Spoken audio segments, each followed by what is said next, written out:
Hey, this is Notser, and we're going to be talking about a great big battleship that was teased by Wargaming.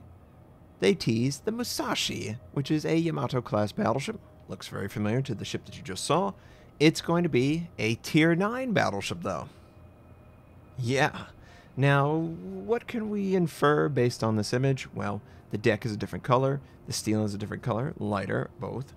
There's also very little AA protection compared to it, and instead it has the Mogami's 155mm guns. Yes, those are the Mogami. They knew what they were going to do. They were going to swap it out, and they were going to reuse it for their battleship line, Yamato. Wargaming also gave us some stats on the ship. So she's going to have 97,300 health, which is very close to the Yamato.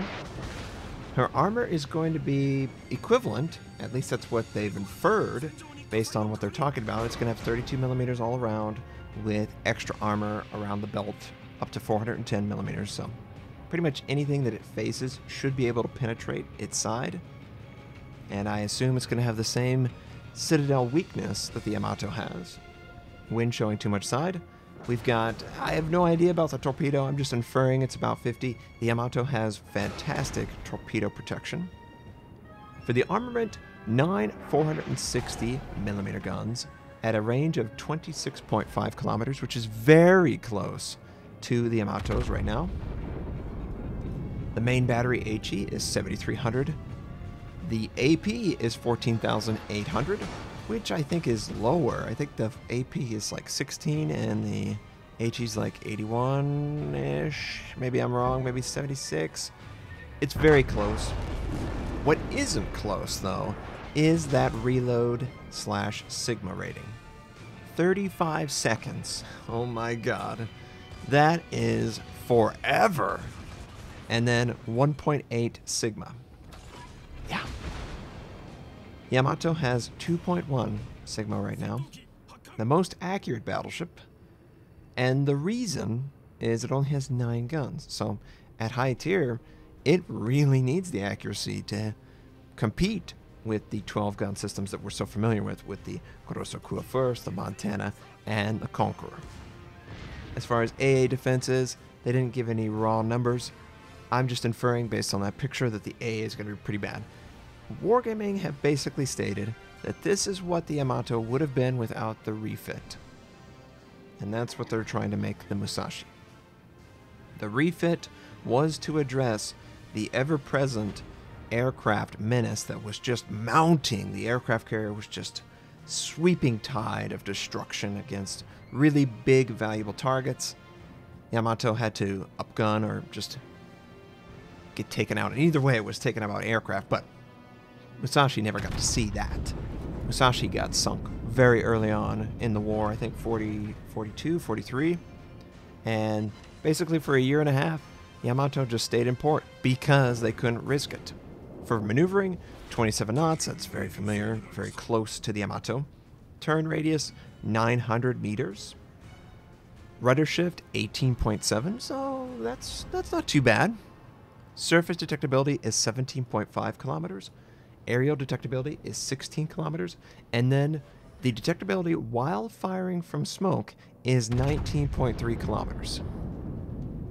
So you're not going to fire from smoke in this ship. And you shouldn't do it in any battleship. Now, it's been about a month since they teased a historical image of what is the Musashi, but they didn't name it. We knew what it was, clearly, because, come on. This is a historical World War II, World War I ship game. Of course they're going to recognize ships from history. But people are speculating. Now, what is going to be the delivery system for the ship? It's a Tier 9, so you won't be able to buy it outright off of the store. That's just something they don't do. But you could buy the free XP, and free XP your way to Tier 9. I guarantee you that the Missouri was a complete success. I wouldn't be surprised if Wargaming did that for all their games. It's a great way to get free XP out of the system because people just store it up, and make extra money because people can convert all that XP, and it's really expensive. If you bought the Missouri outright, I think you had to spend like $130 US. That's a ton of money for a digital item. I earn the free XP and or community contributor. I couldn't justify 130 outright. That's a lot. But there are people who have more money than time, and that's their job, right? You can choose you earn all that money, you can do whatever the hell you want with it. You want to buy a yacht that looks like the Yamato, you could buy a yacht that looks like the Yamato. So I'm going to guess it was so successful, they're going to do it again.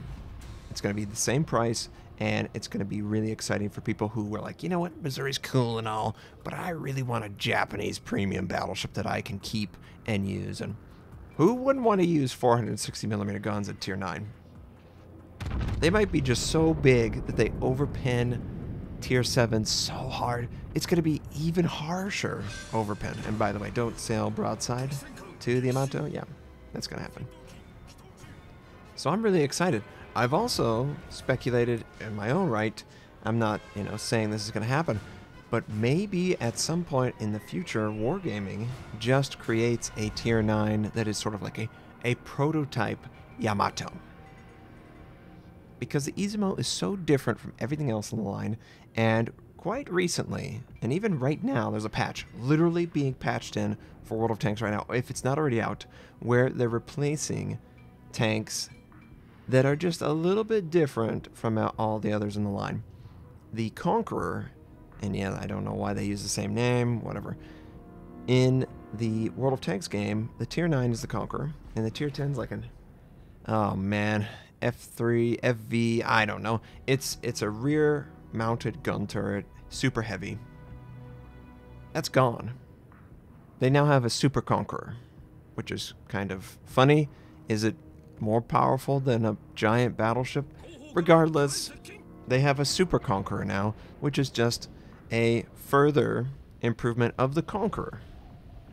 And the primary reason they did it is the tier 10 was too different from all the other tanks in the line. Izumo is the quintessential candidate for replacement, but it's not going to be the Musashi, because the Musashi is a named ship. Well, they could ruin that. I don't think they are, but they could totally do a prototype Yamato and just make up stuff. Oh, well, this is what they were going to make if the naval treaty didn't exist, and oh, the guns weren't ready, so we're going to give it 440, whatever, and go with it. They could totally do something like that. But for now, it's looking to be a tier 9 premium, and it's probably going to be a free XP premium. It's completely different from the Missouri, so they're not stepping on any toes. It's a different faction. It has no AA protection, unlike the Missouri, and it has the biggest gun caliber that you could ask for, whereas the Missouri, I think, is the smallest at tier 9. I think 406 is the smallest gun, but I could be wrong. But yeah, the Musashi. Super excited. I hope you're excited. I can't wait to see exactly how it plays. I need to get over the turret traverse. I need to figure out what can be successful for me. And speaking of success, my plan is to citadel the side of one of these battleships and ram the other ship. That's the plan here. So we're just going to move forward. Enemy Conqueror is very aware of the plan, and of course he does an easy 12,000 HE and sets me on fire. No big. And then we got the Izumo showing a perfect broadside. I'm sure he's really happy that I'm right there. Ooh, yeah. Take out the Izumo, push forward. Teammates, you're going to have to survive a little bit longer than probably you can, because I want to ram him. Oh, man, look at this. Our teammates have to survive. Don't die, guys. I need to... Oh, Fletcher. No, I don't care. I just have to keep running into the Conqueror. Teammates survive. God, it's like two old people going at each other. It's such a slow moment. I could easily fire my gun at him, but I don't want to. I want to ram him. Oh, God. Denied. I should have fired at him. I should have rotated the guns and fired at him. I knew the game was over, but you know what? That's what I wanted. So yeah, Yamato, Musashi, both will be in the game together at some point, and that'll be fun. I hope you guys enjoyed this. I hope you have a fantastic day, and I'll catch you next time.